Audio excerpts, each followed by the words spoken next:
Olá, pessoal, sejam bem-vindos a mais um encontro da série Ponto Tramp, onde eu sempre recebo dois convidados para discutirmos temas relevantes e atuais. Hoje, falaremos sobre inteligência social, também conhecida por muitos como inteligência interpessoal, que é a capacidade que desenvolvemos de moldar nossas emoções para equilibrar o convívio social, compreendendo as características socioemocionais das outras pessoas com as quais nos relacionamos. E, assim, podemos gerar ambientes sociais acolhedores e positivos. A inteligência social é um desdobramento ou uma variação das inteligências socioemocionais. Assim, enquanto a inteligência emocional desdobra-se em autoconsciência e autogestão, a inteligência social sustenta-se na consciência social e na gestão dos relacionamentos. Mas, para a gestão dos relacionamentos, não basta apenas ter consciência social, pois são necessárias interações fluentes e eficazes, os facilitadores sociais, como sincronia, apresentação pessoal, influência e as preocupações que a gente tem em relação ao mundo. Mas, então, como utilizar esses facilitadores para obter inteligência social? Eles, por si, se bastam para entendermos uma pessoa socialmente inteligente? Para uma melhor compreensão desses questionamentos e de como, né, respondê-los, eu recebo hoje aqui Gerson Abrantes, administrador, com atuação nas áreas de projetos sociais e também uma fluência em metodologias ativas. E recebo também Vladimir Inar, advogado, conselheiro da Cidade Viva e da ABRH-PB.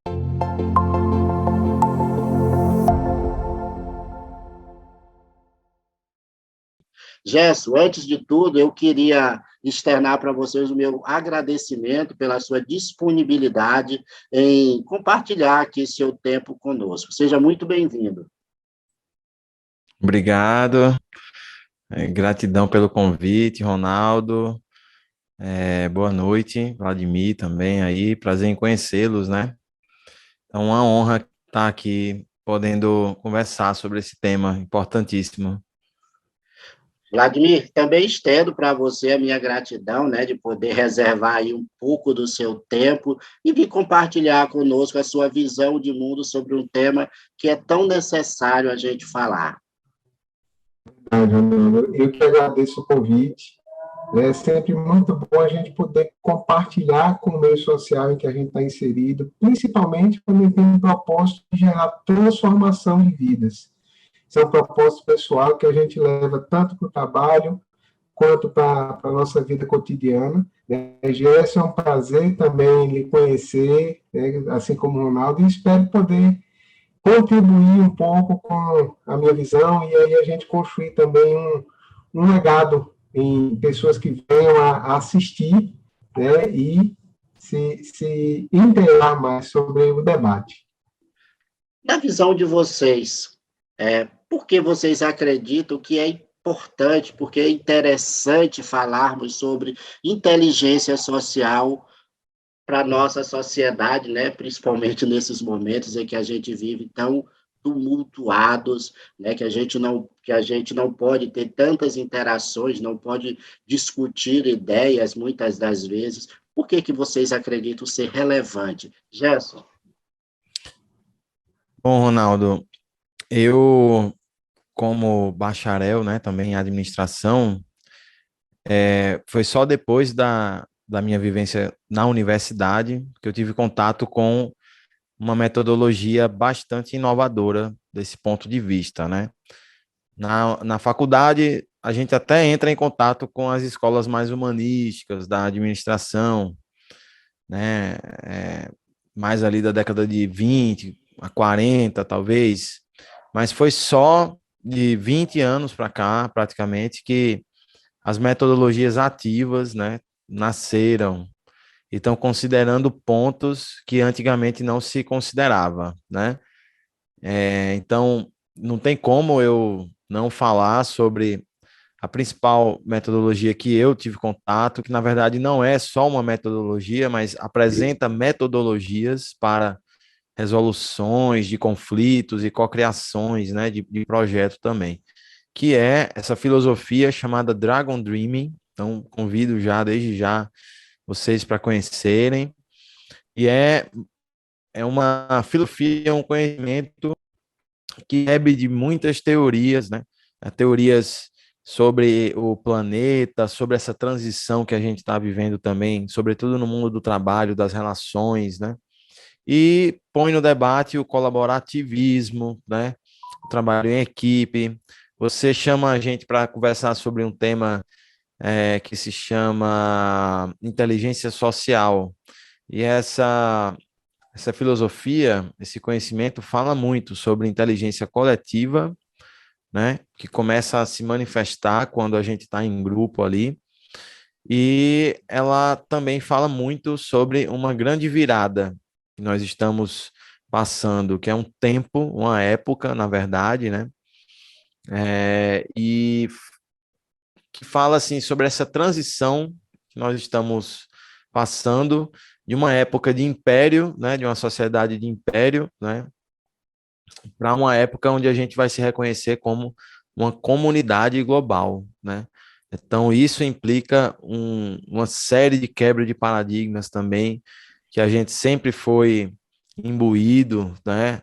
Nós aprendemos a conviver e crescemos com esses paradigmas e achamos que eles são os corretos, né? Que são o paradigma da competição, o paradigma do ganha-perde, né?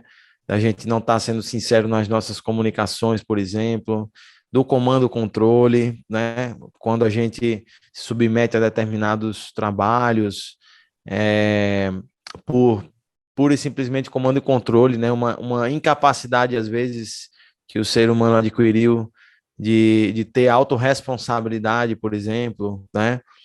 Então, uma série de coisas, assim, é um tema muito vasto, assim, e acho que cada dia mais importante a gente está debatendo ele, com certeza, dentro das empresas, no mundo corporativo e também no mundo acadêmico, principalmente, né? Então, é isso. Eu vim tomar contato com essa filosofia depois que eu fiz administração na UFPB, né? Não a conheci estando lá, infelizmente. Senão, inclusive, eu estaria em outro lugar agora, talvez. Vladimir. Ronaldo, depois do Gerson falar, fica até difícil da gente pegar, porque foi explicado brilhantemente, né? Eu traria mais essa questão da inteligência social, voltando um pouco para o evento do século, digamos assim, a questão da pandemia, né?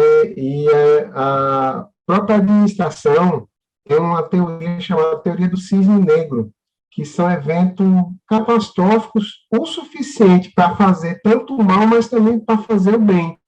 Ele geralmente divide, é um evento que divide eras, né? Então, a Segunda Guerra foi uma, né? A Revolução Industrial, lá atrás, em 1800, também é tido como um evento cisne negro, né? A gente já está na Revolução 4.0, né? E o evento cisne negro, ele, para a pandemia, ele nos jogou primeiro numa grande incerteza e logo em seguida a gente começou a se adaptar ao que é do ser humano. E é muito natural hoje a gente pensar em ter essas questões de inteligência social muito voltada para as soft skills, né, para a gente poder passar por toda esse cenário, né? Eu queria falar um pouco também na questão de que a gente lida muito no mundo corporativo em dois grandes cenários, um que antes era chamado de mundo VUCA, que é o volátil, incerto, complexo e ambíguo, para hoje, atualmente, a teoria do mundo BANI, que é um mundo frágil, ansioso, não linear e incompreensível. Então, nunca antes a gente teve um cenário tão desafiador como temos hoje. E aí, a necessidade de termos temas como esse, de inteligência social, para a gente poder entrar de vez nessa colaborativa, com essa visão de mercado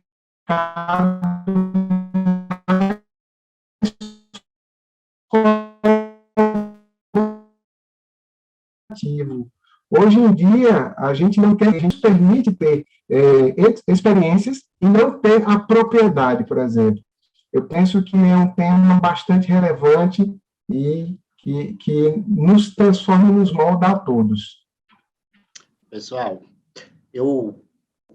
esse tema, para mim, ele traz uma coisa que é extremamente essencial. Nós, seres humanos, somos seres sociais. E claro que para nos socializarmos, né, nós temos essas questões das nossas emoções. Não de sermos fingidos ou sermos ou disfarçarmos o que de fato somos, mas de respeitar o outro, né, nas nossas convivências, para que a gente possa estabelecer laços. Porque as emoções, elas é quem dominam o indivíduo, o ser humano.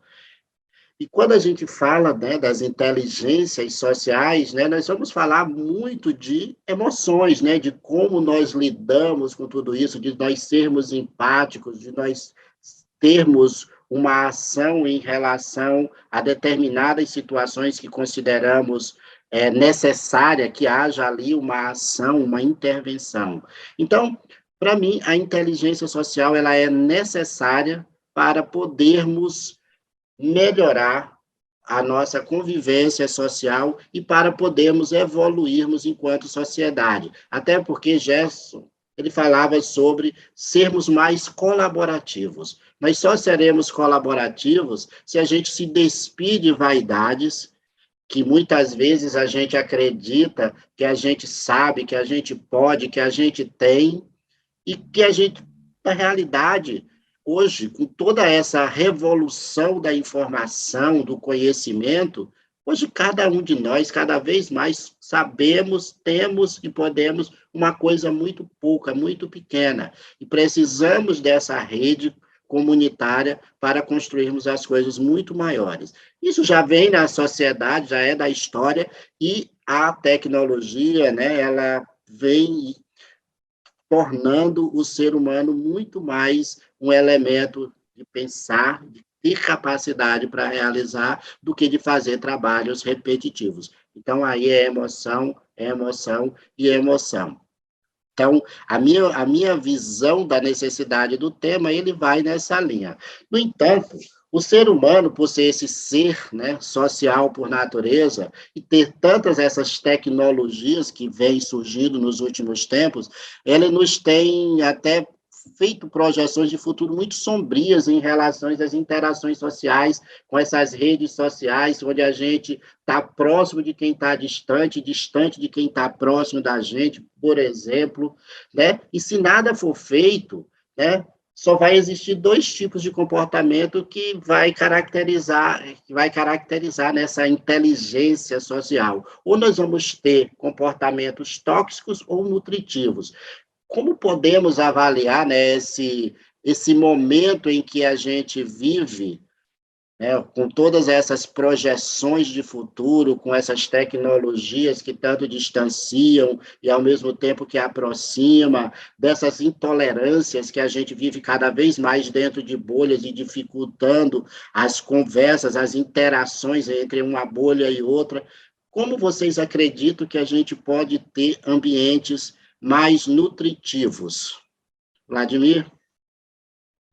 Ronaldo, eu entendo que a pandemia nos jogou em um tipo de relacionamento, um relacionamento muito voltado para as telas, que causou a todos ainda uma potencialização dessa questão da toxicidade, né, desses relacionamentos. Eles ficaram muito mais frios. Muito embora a gente falasse, por exemplo, com nossos parentes, minha mãe mora longe, mora na Bahia. Não é a mesma coisa que você falar de perto, dar o abraço, dar o beijo, o carinho, né? Então, eu penso que nós precisamos cada vez mais de desenvolvermos a questão do olhar para o outro, como que o outro nos olhasse. Na BRH, como se nós olhássemos para nós mesmos no outro. Olhar com um sentido de compaixão, como se nós quiséssemos fazer com o outro aquilo que nos seria feito. Nesse contexto, eu entendo que seria uma forma de deixarmos a toxicidade desses relacionamentos mais superficiais que nós estamos vivendo hoje, estamos cada vez mais sendo jogados ou sendo direcionados para isso, né? E aí voltaríamos, sim, para ter muito mais essa questão desse carinho, desse afeto.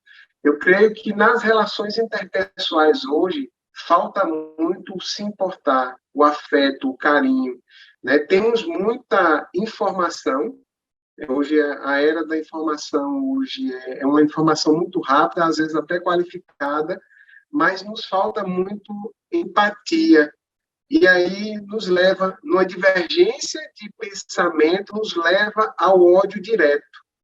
Falta olhar para o outro, tentar entender o porquê que ele pensa daquele jeito. Por exemplo, nós três aqui, com certeza, temos 3 visões de mundo completamente diferentes ou convergentes em alguns pontos, mas, na maioria, diferentes porque fomos criados de maneira diferente.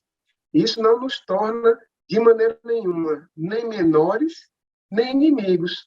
E eu creio que, quando começarmos a exercitar um pouco mais dessa empatia, dessa dor com o próximo, e nos desligarmos mais das informações, e principalmente das informações que são jogadas de maneira ardilosas, aí eu creio que a gente vai estar num bom caminho para construir esses relacionamentos mais nutritivos. Gerson. Bom, eu acho que, em primeiro lugar, a gente precisa buscar a educação, sabe? E quando você vai atrás de métodos, né, de técnicas que podem ajudar as pessoas a se entenderem, né, e a co-criarem. Então, aí, acho que a gente precisa. Quantas vezes a gente não está nas reuniões onde as falas não são respeitadas, não tem uma ordem para se falar, né? Assim, eu já tive em algumas reuniões onde as pessoas eram, assim, senhores e senhoras já, mas não havia educação ali, né? Então, não se escutava. Então, assim, concordo que a pandemia veio, e dificultou muita coisa, mas acho que as coisas já estavam doentes, sabe? E a pandemia só fez mostrou isso de forma mais clara, né? Então, os relacionamentos que realmente não funcionavam na pandemia não teve mais jeito, né? As máscaras caíram mais, assim, eu acho. Então, mas as coisas já estavam muito complicadas mesmo, assim. Então, mesmo nos ambientes de trabalho, até do terceiro setor, que eu já tive algumas experiências, né? Não se cultiva uma saúde, realmente, assim, uma cultura organizacional pacífica, inclusiva. Realmente, enquanto a competição tiver incutida nas nossas cabeças, né? Não vai ter espaço para essa colaboração que a gente quer que aconteça.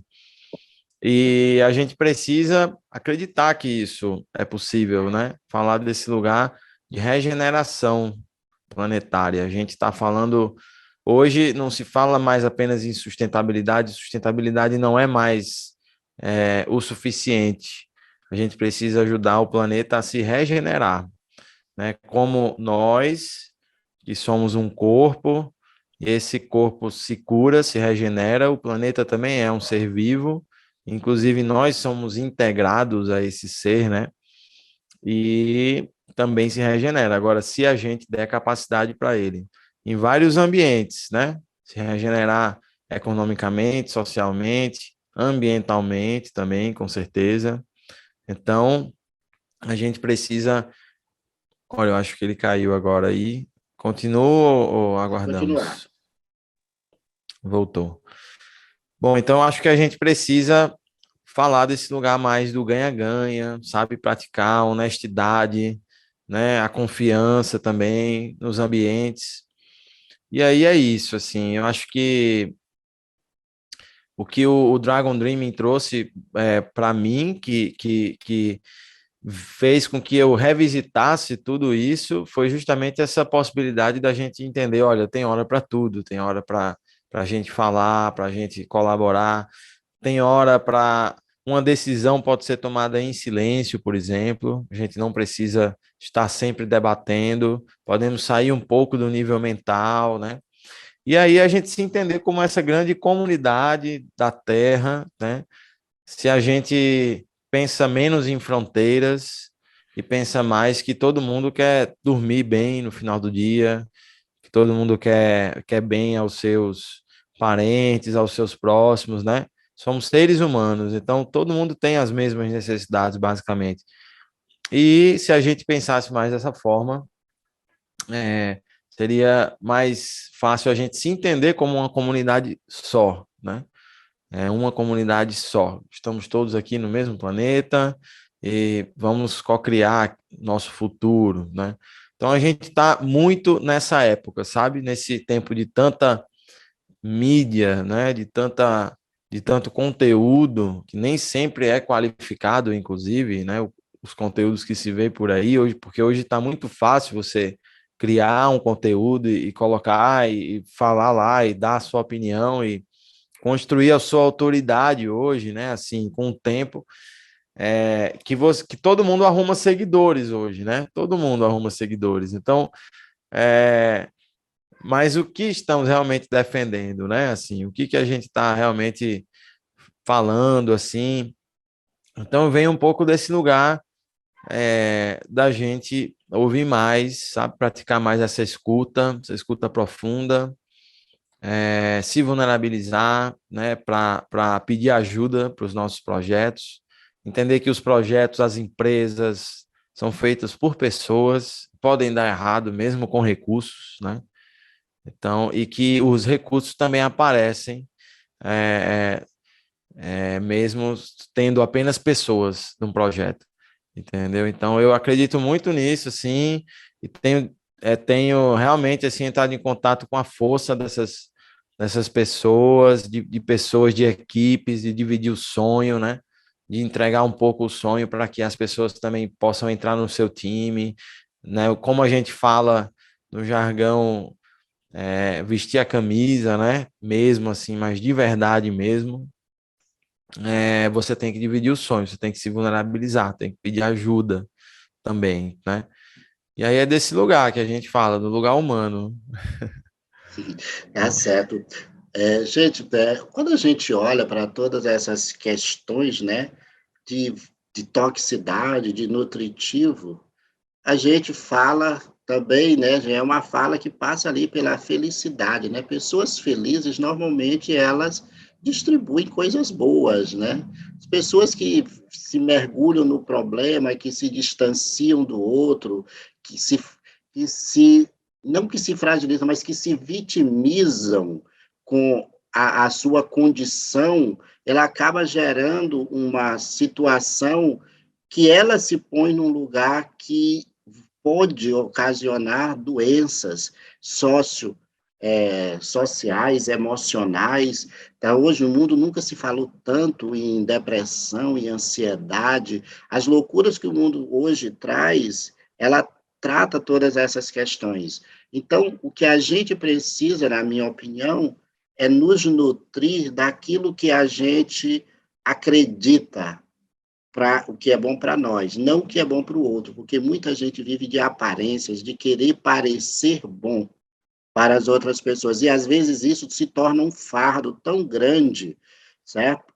Que você acaba adoecendo, você quer ser o melhor profissional, você quer ser o melhor marido, você quer ser a melhor esposa, você quer ser a melhor atleta, e a gente vê que as pessoas se vão num limite e que esse limite muitas vezes é nocivo não apenas para ela, mas para quem está em torno dela.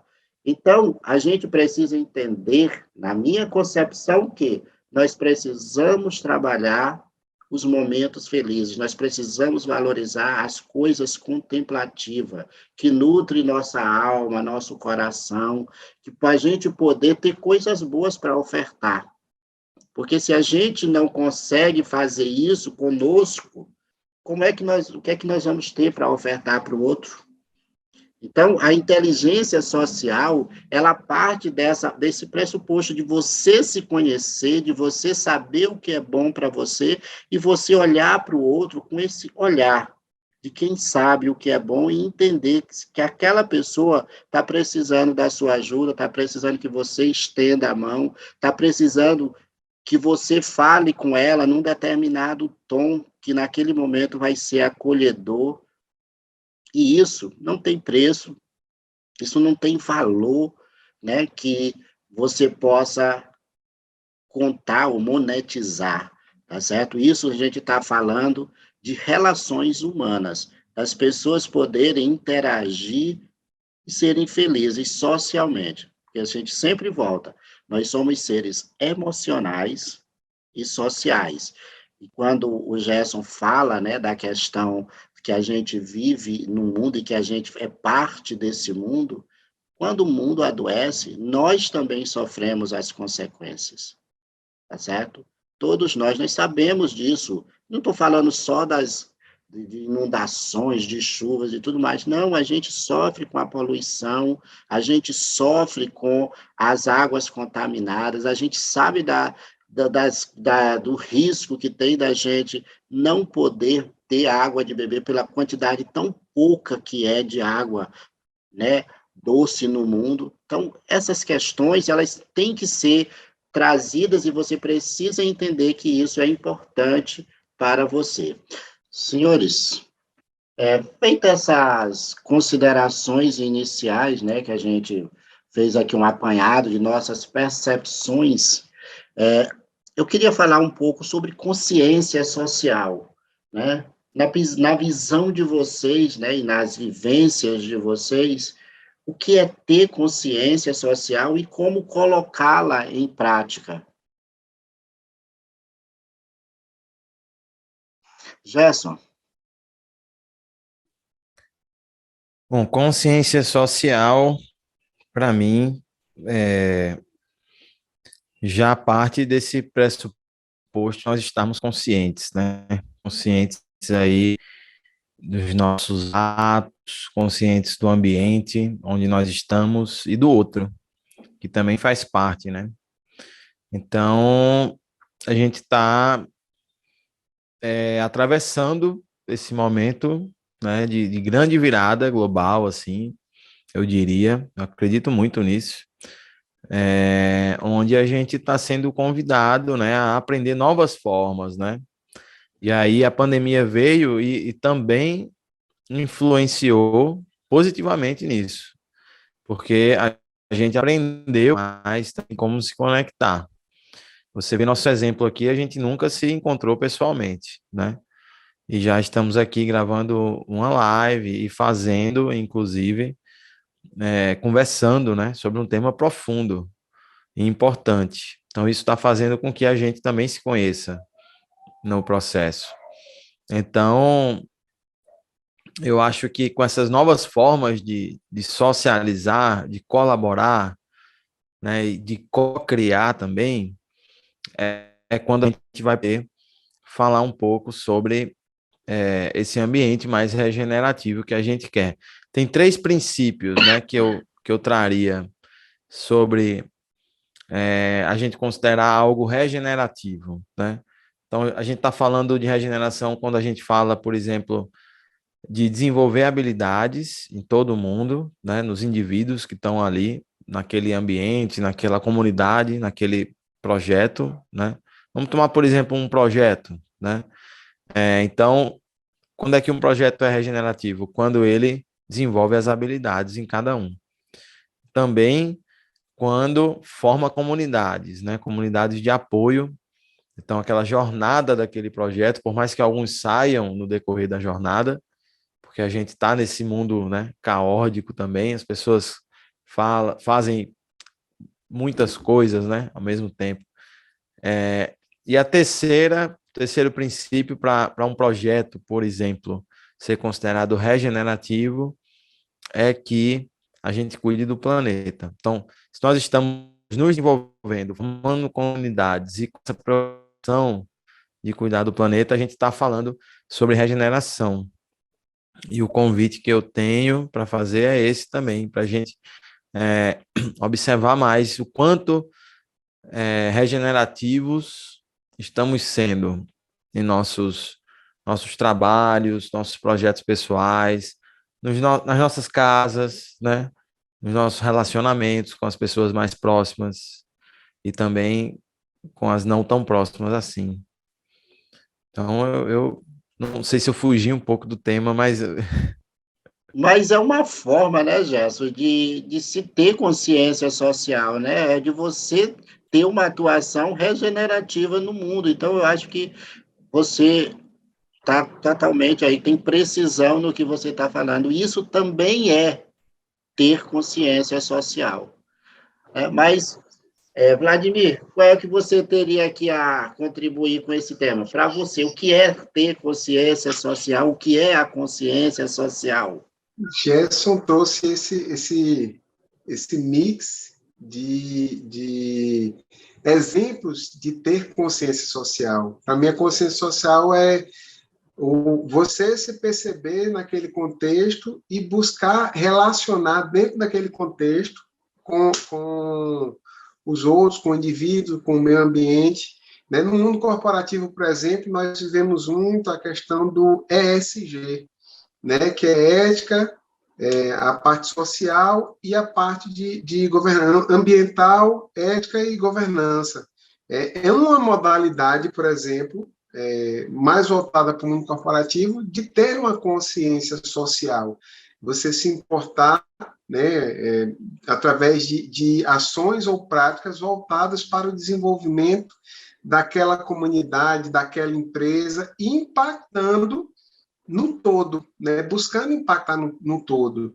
Então, eu entendo muito como o Gerson trouxe, né, vários exemplos, mas são complementares em si, né, a consciência social seria justamente você se aperceber como indivíduo nessa coletividade e o seu papel de transformador e de ser transformado.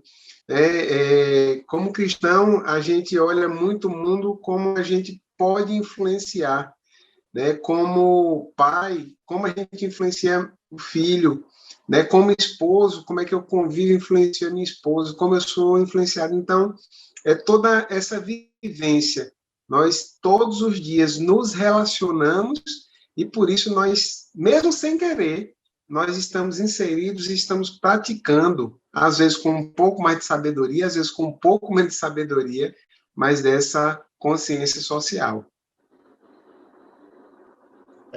Pois é, né, gente? Então, assim, é a gente ter essa empatia, é a gente se conectar com a outra pessoa, é a gente estar disposto a agir, porque muitas vezes tem muita gente que tem uma consciência, mas o que é que ele faz com essa consciência, né? Então, a consciência em si, apenas, ela não basta, ela precisa de ação. Então, você precisa ter essa consciência e você precisa agir para, como bem disse o Vladimir, influenciar, porque todos os elementos que o Gerson trouxe para a gente, eles carecem de ação. Nós precisamos agir, interferir, intervir para que a gente possa buscar esses resultados. Então, a consciência é você ter essa empatia com o outro, com o meio ambiente, com a comunidade que você se relaciona, ou que está próxima de você,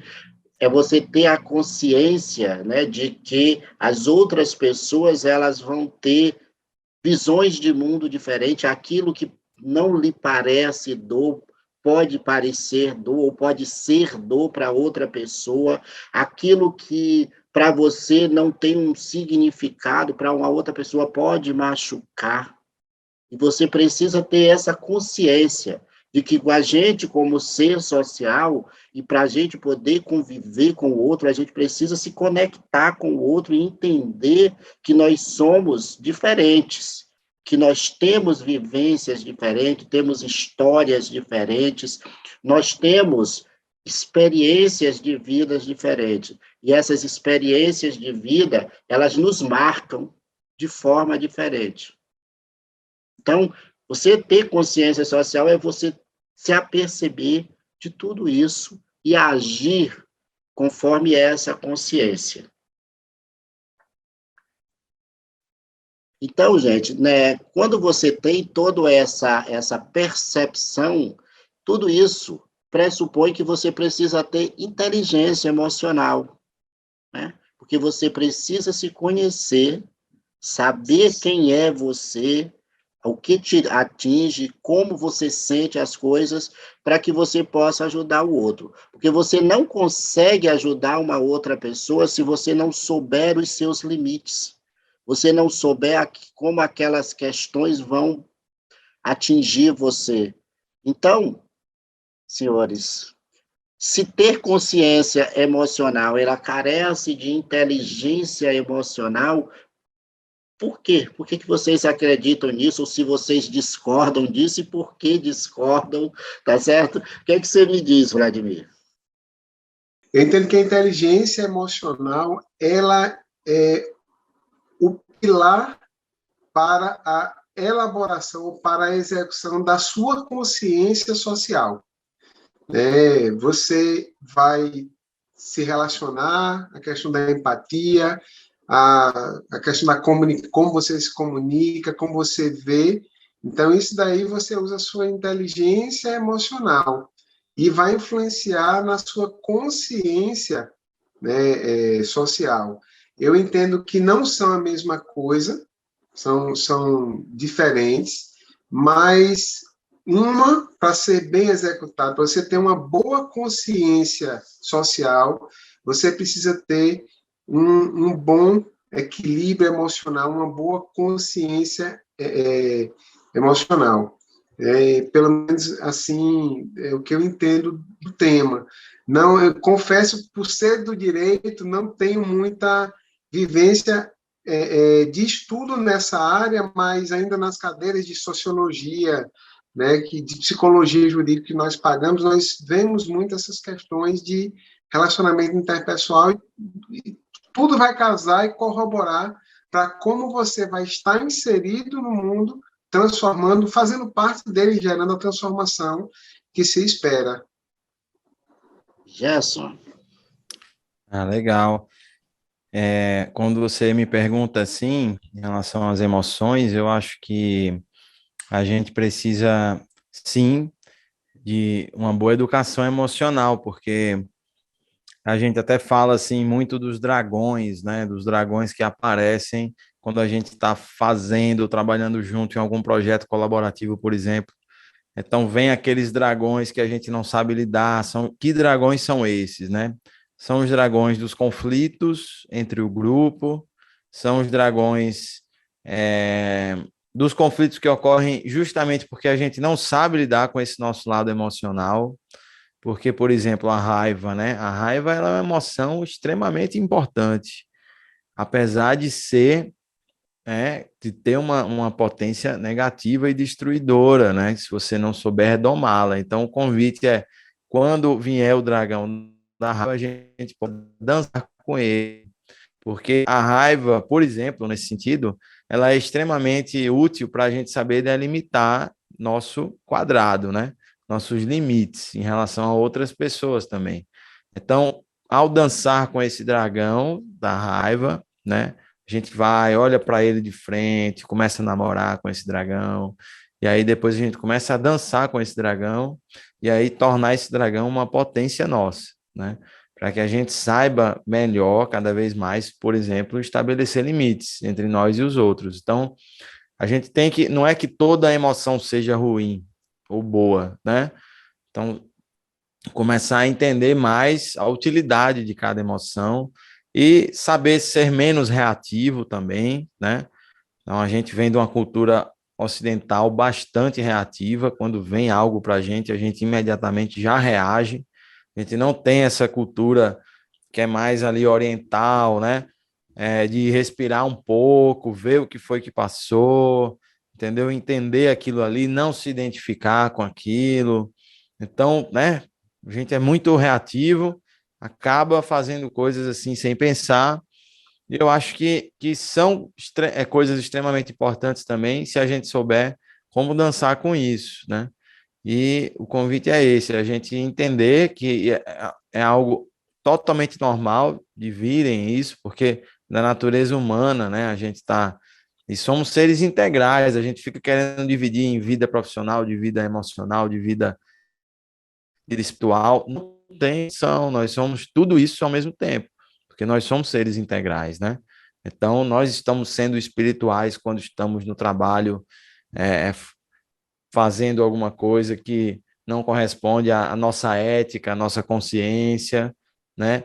Ou então emocionais, não tem como separar. A gente tem isso tudo dentro da gente, né? E só essa vontade de dar autoconhecimento, né? De se autoconhecer com paciência também. Aí é que vai dar um pouco mais para a gente assim, para a gente saber lidar com isso, né? Eu acho que essa experiência é um pouco para a gente saber lidar melhor com isso, assim. Mas é um caminho muito árduo, né? Assim, não é inclusive todo mundo que tem essa coragem, assim, né? De enfrentar a si mesmo, né? Vamos dizer assim. E se melhorar, né? Principalmente, entender o que estava, como estava, tentar dar uma melhoria. Mas algumas metodologias e métodos e técnicas e conhecimentos e vertentes também, né, espiritualistas, enfim, vêm para tentar nos ajudar, né, como caminhos aí possíveis que a gente pode estar recorrendo, né? Eu estou ouvindo aqui vocês, né, assim, cada um foi por um lado, né, por um caminho, né, e deixando muito claro que a inteligência emocional, né, que é essa capacidade que a gente tem, né, o que a gente pode desenvolver de lidar com as nossas emoções, de saber, né, dos nossos limites, de não nos deixar sequestrar por momentos de fúrias que podem comprometer toda a nossa integridade moral, né, gerar ressacas morais que são assim fenomenais. A gente ter o domínio sobre essas questões nos tornarão seres com maiores consciências sociais. Por quê? Na hora em que a gente se conhece, que a gente se propõe se conhecer, a gente tem que estabelecer uma conexão com o nosso interior. Quando a gente estabelece conexão com o nosso interior, de poder revisitar a nossa história, de poder saber das marcas que ela nos deixou, do que ela projeta na nossa vida e resolver questões emocionalmente mal resolvidas durante a nossa vida, para que a gente possa ter mais equilíbrio, e com mais equilíbrio a gente pode atravessar, né, e vencer os mais diversos desafios que a gente possa imaginar. Mas, gente, a gente já se encaminhando para o final, né, eu queria que vocês me falassem um pouquinho, né, agora sobre as experiências de vocês de maneira prática, né, como vocês têm vivido ou visto, né, nos grupos em que vocês atuam, onde vocês se relacionam com um grupo de pessoas, como vocês têm visto a inteligência emocional, como vocês têm vivenciado e que lições dessa experiência que você escolher aí como exemplo para contar pode nos trazer, certo? Jéssica, eu vou te dar a palavra aí para você começar. Bom, eu tenho vivido algumas experiências incríveis quando me tornei agora multiplicador dessa metodologia, que se chama Dragon Dreaming, e agora eu estou trabalhando em ONGs aqui na Paraíba, depois de uma temporada que eu passei no Cerrado, ali na Chapada dos Veadeiros, trabalhando com o pessoal Calunga, né, o povo quilombola, porque eu trabalho com projetos culturais e sociais, então cheguei lá e estava tendo a Lei Aldir Blanc para a cultura, e é um pessoal assim que não tem acesso à educação, ao letramento, eles não iam conseguir enviar os próprios projetos, então eu pude atender 32, passaram 19, foi R$ 190 mil que a gente conseguiu captar para aquele pessoal. Isso realmente, assim, para eles foi uma coisa incrível, né? Para mim também. Mas, findado esse tempo, eu fui aprender também me formar, né, como multiplicador dessa filosofia. E aí retornei agora para Paraíba 2 meses. Estou aplicando essa mesma tecnologia, que também pode se chamar assim, tecnologia social, em 2 ONGs, lá no Cristo, aqui em João Pessoa, como parte do curso de empreendedorismo. São 2 cursos, empreendedorismo e empregabilidade e geração de renda.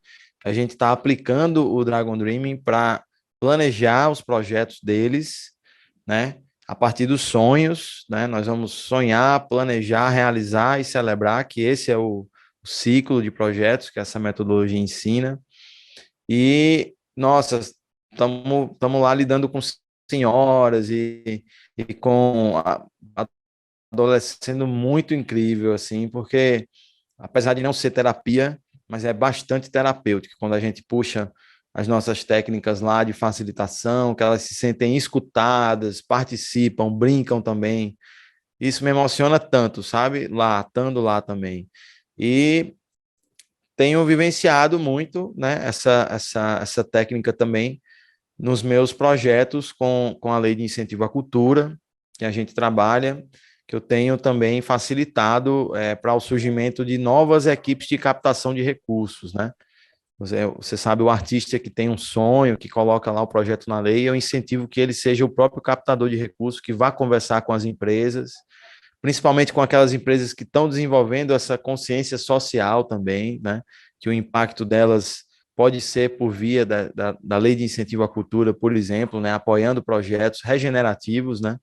E eu comecei a colocar esses 3 valores que eu falei aqui hoje em todos os projetos que eu vivo e que eu aplico, que é desenvolver habilidades em todo mundo, quer dizer, ninguém sabe de tudo, que a gente forme comunidades também, né? Que a gente se junte e se fortaleça e que a gente cuide do planeta, principalmente nessa vertente aí cultural, artística, né? Que eu acho que é tão libertadora, né? Para as mentalidades também.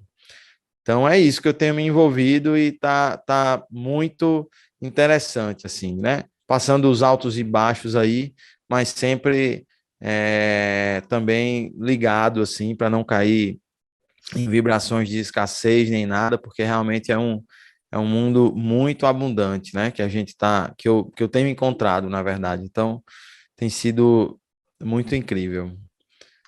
Gerson, a sua experiência, né, é pura consciência social, né? Assim, você fala e age totalmente com consciência social. E consciência social é um pilar, ou é um pressuposto indispensável para se ter inteligência social. É você ser capaz de se comunicar com essas senhoras aqui em João Pessoa, estabelecer conexões com elas, é você ser capaz de se comunicar e estabelecer conexões com as comunidades que você estava trabalhando, né?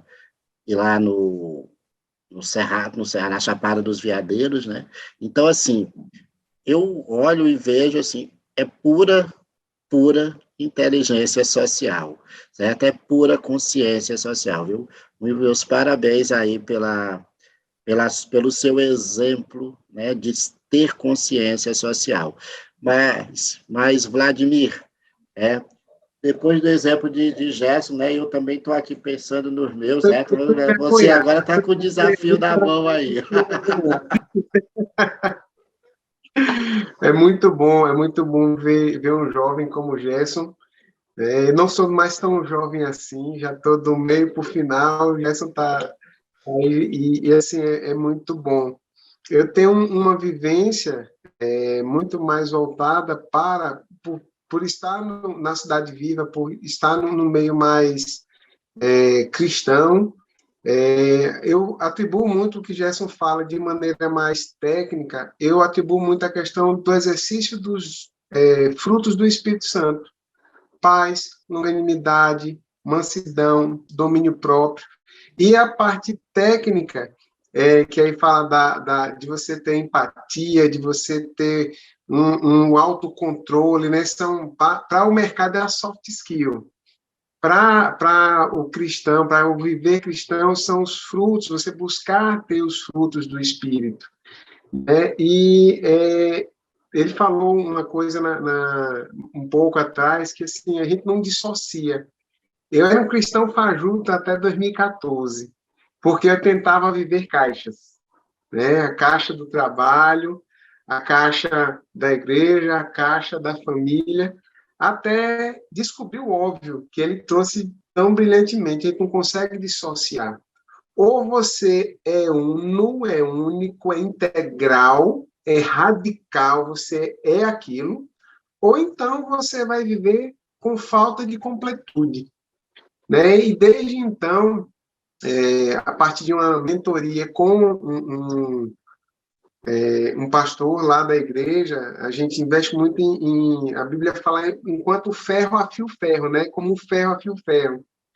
E eu pude dar literalmente uma reviravolta na minha vida por completo. Antes eu era um advogado que era cristão, hoje eu sou um cristão que sou advogado. Né? Eu era um pai de família que era cristão, hoje eu sou um cristão pai de família. E o que é que isso muda?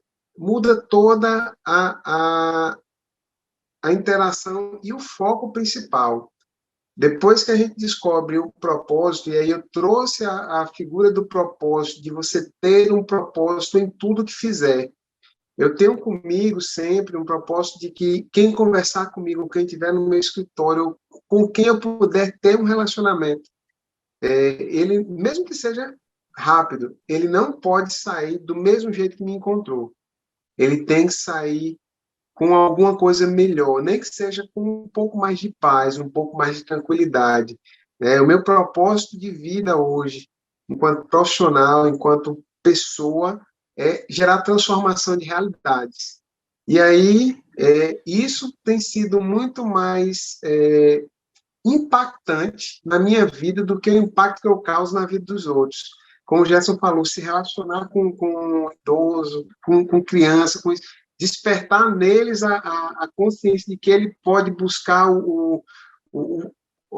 a captação e tal.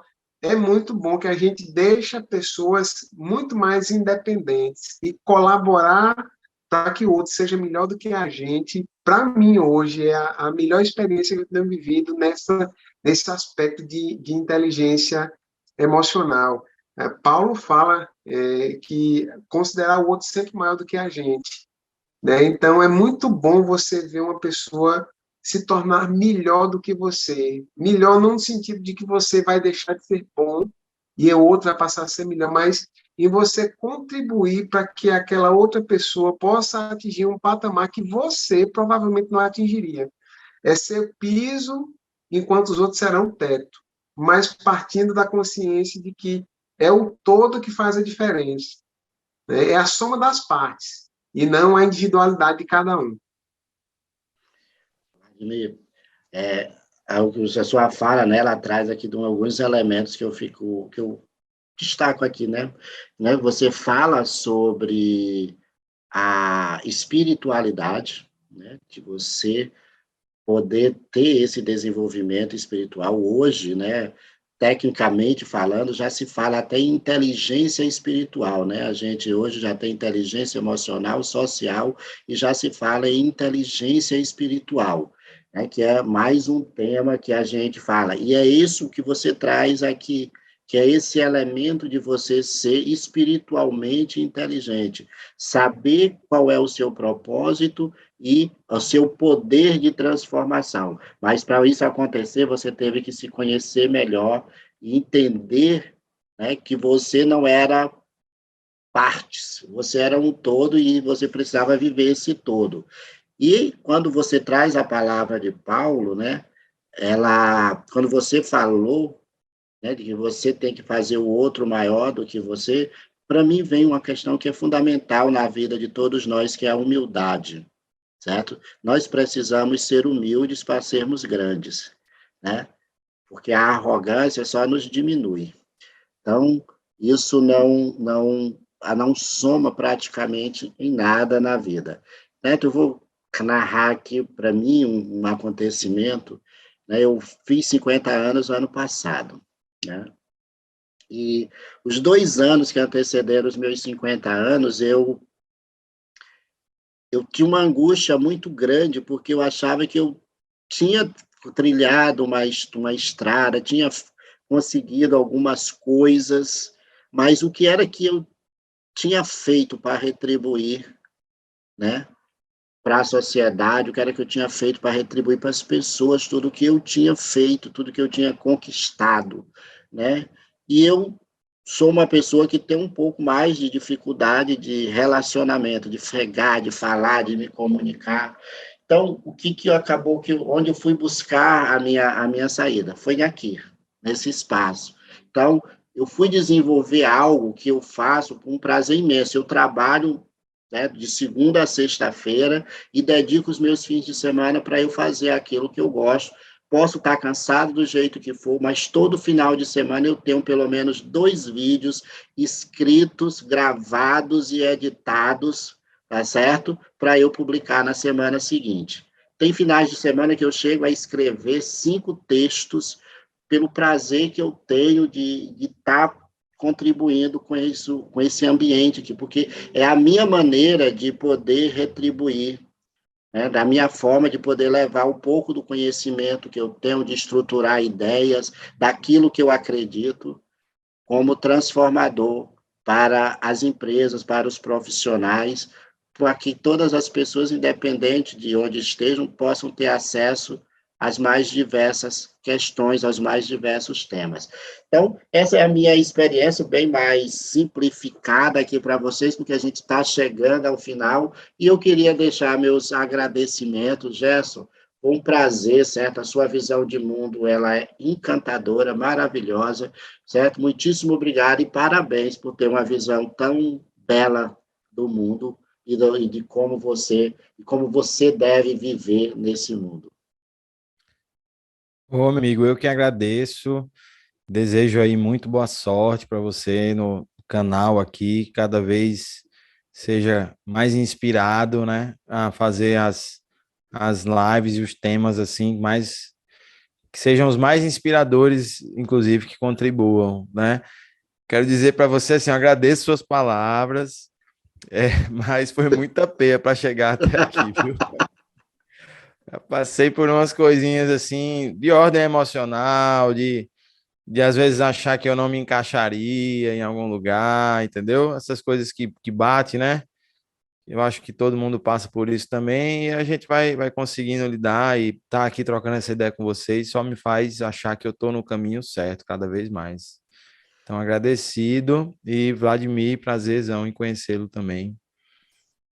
Vladimir, certo? Assim, eu já sabia, né, assim, da sua espiritualidade e é assim, e é muito comovente, né, o seu depoimento quando você fala de como você se encontrou, né? Eu vou dizer assim, né, como você se encontrou como ser humano, né? E você usou o caminho da espiritualidade, né? Se o Gerson encontrou pelo caminho da consciência social, você encontrou pelo caminho da espiritualidade que te levou à consciência social também. Muitíssimo obrigado por você estar aqui conosco, certo? Fico sem palavras, né? Até para te agradecer. É isso, Ronaldo. Muito obrigado. Eu sempre que tenho a oportunidade de falar e de ver jovens como o Gerson aí, rapaz, há esperança. Deus, ele na sua multiforme graça, né, ele usa pessoas para transformar a realidade, para transformar o mundo, para ser agente de transformação e nesse ser agente de transformação, ser transformado. O Gerson acabou de falar isso. Ele, sendo agente de transformação, ele foi transformado. E é muito caro para mim poder falar, porque assim, depois que a gente começa a ter essa consciência de ser agente de transformação, a gente quer cada vez mais, porque é como você falou, Ronaldo, você passou 48 anos e depois, o que é que eu posso fazer para agradecer? Depois que a gente adquire essa consciência, essa visão, o tempo urge por gerar essa transformação. A Bíblia fala que a gente tem que remir o tempo. Eu estou fazendo sempre esses paralelos porque no seu público que vai nos assistir, eu não posso falar e contar que todos serão cristãos, né? Mas assim, o que a gente vivencia é tudo de uma criação mais natural, porque por direito ao juízo natural que deriva de uma inteligência, eu creio que seja Deus, mas tem pessoas que não creem do mesmo jeito. E eu não posso dizer que é errado, é como o Jess falou, eu tenho que entender esse contexto. Mas você falou a questão de humildade, eu sempre olho assim, Cristo, que foi Cristo, falou, vocês farão obras maiores do que eu. Então, eu digo que o maior no reino é o servo, e não o rei. O maior no reino é aquele que serve o outro. Então, se eu não tiver, eu peço muito sempre a Deus nas minhas orações que Ele me dê sempre essa consciência de que eu preciso ser o servo, eu preciso ser aquele que lava o pé, eu preciso ser aquele que serve ao outro. E eu lhe agradeço, Ronaldo, por essa oportunidade de poder servir ao próximo através de um exemplo, de uma fala. Foi um tema que, quando eu vi, eu falei, meu Deus, o que é que eu vou falar? Porque eu sou muito mais, né, do meio corporativo ou do serviço na igreja, do serviço na Fundação Cidade Viva, mas a ignorância minha era tamanha que a gente pratica toda essa consciência social, a gente vive esse tema no dia a dia. Olha, saí daqui pensando que ia contribuir e acabei aprendendo. Eu agradeço demais a você e a Gerson pelo exemplo. Gente, muitíssimo obrigado. Quero agradecer a todos que nos acompanharam, que vieram conosco até aqui, que possa, caso tenha gostado aqui desse nosso bate-papo, compartilhar o vídeo com os amigos, certo? Com os colegas de trabalho, com os colegas de sala de aula, para que a gente possa falar um pouco mais dessa consciência que nós precisamos vivenciar, que nós precisamos viver cada dia mais. Muitíssimo obrigado. Ciao.